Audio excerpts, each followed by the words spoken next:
What's going on YouTube? Welcome to the channel. My name is Wavys and today I'm going to be giving you an in-depth guide to the new raid that just dropped inside of Modern Warfare 2 episode 3. I recorded my entire run of this raid, watched back the footage, and then wrote this walkthrough / guide. First things first, I have absolutely no idea what the story is behind the raid whatsoever. I know we're chasing some guy named Hadir and that he has a warhead. That's pretty much it. To play this raid, you need 3 people in total to squad up with. Yourself and 2 others. I would recommend 2 friends who have mics, because there's communication that's going to be required throughout this raid, but there is a feature to find a party if you don't have that availability. Before going into the raid, you want to make sure that you have your loadouts built and ready to go. These are going to be my recommendations, but of course you're going to be fighting AI instead of real players, so really you have a lot of flexibility in what you can use. The primary that I used inside of the gameplay was the ISO Hemlock, and here are the attachments if you are curious. And then I wasn't running this secondary at the time, but this is the secondary that I do recommend if you do have it unlocked. And here's the build for that. Next, I would recommend having a stim and a thermite.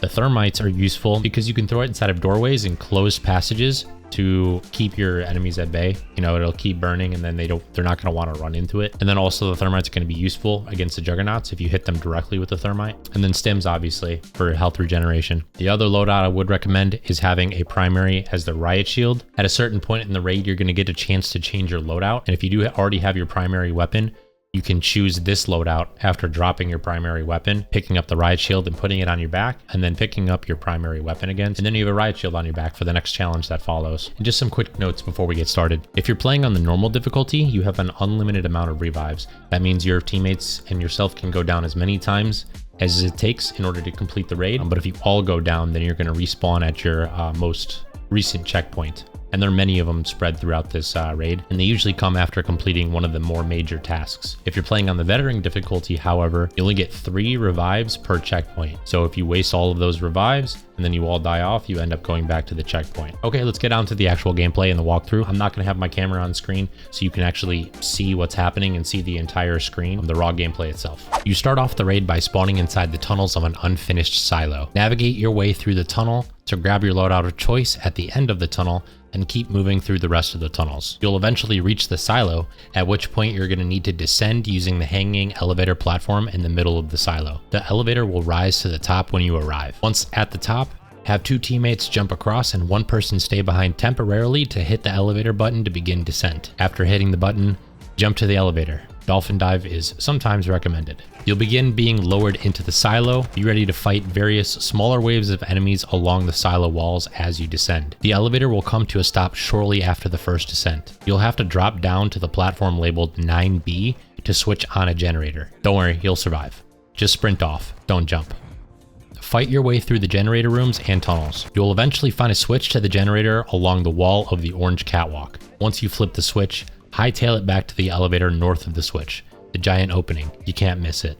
Continue descending and fighting enemies below until the elevator stops at level 6. On the 6-N opening, you'll find a buzzsaw and an ammo refill. You'll need to bring the saw to the 6B platform across the other side of the silo and cut open the iron gate inside. Side note, I'm not sure if you can dolphin dive with this saw, as you can see here. Yeah, try not to fail like I did. Once you begin cutting, enemies will begin spawning out of the hole in the wall in the room opposite of the hall, as well as behind the iron door you're cutting. Have your teammates defend you, or defend your teammate. Once the door is open, proceed through the hallway with the saw and cut open the second iron door.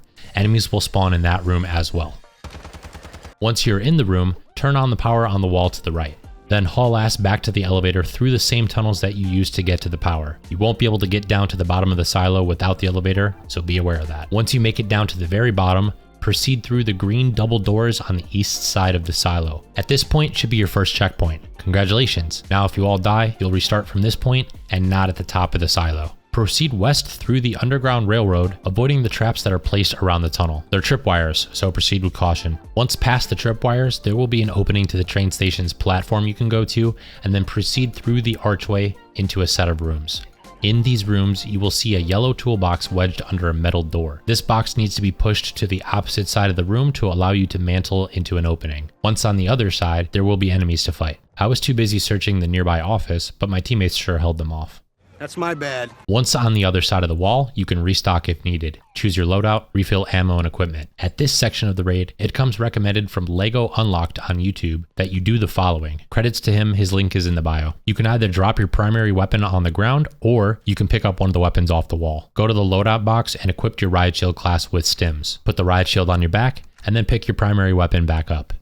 Now this isn't the strategy that we used, but certainly would go over a lot better than the strategy that we used. Once you've got your loadout ready to go, proceed down the hole in the floor of the next room over. Go through the flooded offices until you reach the double doors. All 3 members need to regroup at the door to proceed. This is your next checkpoint. Once you're through the double doors, you will find a giant flooded room with a ton of desks and file cabinets. The objective of this room is to reach the other side, run up the stairs on the far end of the room, and turn on the power on the left side. You can play this room in a couple different ways. 1, take your time, kill everything, and gradually make your way through to the other end. That's what we did. But the better strategy, number 2 strategy, is to speedrun the left side of the room, hugging the wall all the way to the stairs on the northeast/east end, using stims to regain HP if needed, and a Riot Shield on your back to block the bullets coming from your behind. This was Lego Unlock's recommendation for a fast and relatively easy method to complete the objective. Once the power is on, the water becomes electrified. The floor is essentially lava, but like a mild lava because it takes about 5 seconds or so to actually down you, at least on the non-veteran raid. Head over to the terminal just south of the power that you turned on earlier. You will see a prompt to generate a security code. Once you do that, you will get a 15-digit code that corresponds to the order in which you need to visit and activate the other terminals spread across the room. Keep in mind that if you're playing on veteran, the code will reset after every single fail. The normal mode, however, does not reset even if you do fail. It sounds easy enough, but you will have to use teamwork to complete this because there are roughly 9 seconds of allowed time in between each of the terminal activations before the sequence fails and you have to start over. Too slow. Here are some tips and the strategy that we used. Drop your weapons and run with your fists out so you are as fast and agile as possible. You can pick up your weapons after you're finished. You can also run across some file cabinets without jumping to avoid jump fatigue. You can also run through the water briefly to avoid jumping across desks and file cabinets. If you arrive early to a terminal, you can hold off on activating it until the last couple seconds in order to give your teammate more time to head to the next terminal in the sequence. The strategy we used was assigning a range of terminals to each person. I was assigned terminal 1, 2, 3, and 0. My friend Dobbs was assigned terminal 4, 5, and 6. And my other friend Lucky was assigned 7, 8, 9, and 0. This made it easier because we divided our attention to sections of the room so none of us were running too far, causing us to fail. 2 of us shared terminal 0 because it is positioned sort of halfway between 9 and 1. Anyway, here's how we did it. Next system, go. 1. Yep. Go for it. 9. Next one, move.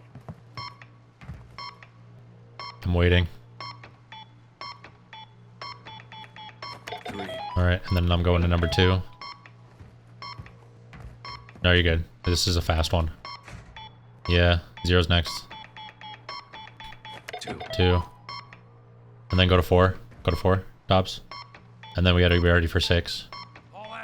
And I'm going to 0. 0. Get to the next one.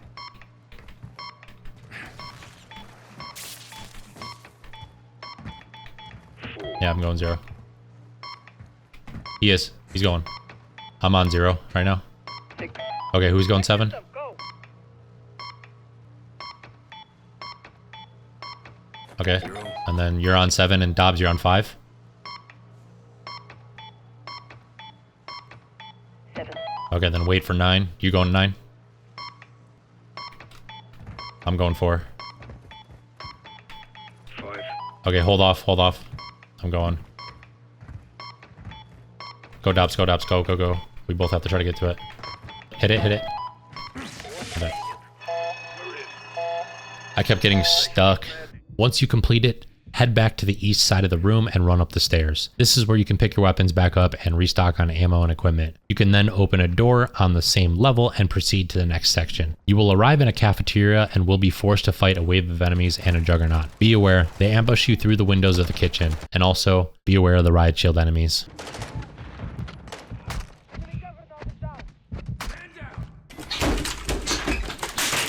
Proceed through the rooms south of the cafeteria, into the kitchens, and through the middle hallway going east. You will arrive in an underground railway again. Proceed through the railway to the opposite end where you will find a boiler room. In this room, there is a movable box that you will need to place and wedge underneath the door on the west side of the room. There are 2 buttons that need to be held by 2 players, and the 3rd player will need to push the box under the door. There is a crawl space on the southeast side of the map that you can use to get to one of the 2 buttons on the opposite side of the door. Once on the opposite side of the door, you will need to pull the box into the room that you are now in and move it to the south end in order to mantle upwards to a ledge. Continue climbing up to the pipes on the west wall and follow them until on the other side of the room. At the other end, you're going to find a flammable gas leak that ignites every 2 seconds. You'll have to time it and crouch walk under the cage in order to get by the flame when it's not burning. Once on the other side, you will come across a heavily tripwired room. Don't shoot any of the charges. They all explode and you fail the mission. Same goes for setting one off. You all get downed and fail. Not to worry though, your checkpoint is going to be right before you climbed up on the pipes. Take the route I take here to get past this room. Exit point's above us, in the corner.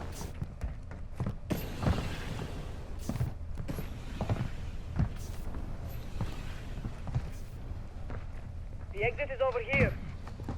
Next, regroup at the fence. Proceed through the busted ventilation shaft. There will be a crawl space vent at the end of the vent you'll need to go through. Then there will be a hole to which you can drop down into water below. Swim through the drain pipe in the water to reach a big room with a submarine. There will be enemies for you to fight here. In this room, your first task will be increasing the pressure so that you can activate the main water pump to begin filling the room with water. There is a movable box in this room, so you'll have to move it to the hole in the wall that is on the west side of the room. This will allow all 3 players to climb over for the first task. What you need to do is have 2 players on both valves on either side of the main water pump's console. The 3rd player is standing at the main pump console, watching the 2 pressure meters on the top of the console. The 2 players on the valves will begin turning their valves to start increasing the pressure. Once the pressure is within range on either side, a green light will illuminate, letting you know where the pressure needs to be at. Both the pressure gauge positions will be different for both players, so you'll need to communicate to them when to let off the pressure and when to put the pressure back on. When both lights are green, activate the main water pump. Once activated, some enemies will spawn on the other side of the submarine. Also, be aware that the water will electrocute every once in a while, and it will be announced right before it happens, so you have time to clear out of the way. You'll need to do this pressure gauge matching challenge once more,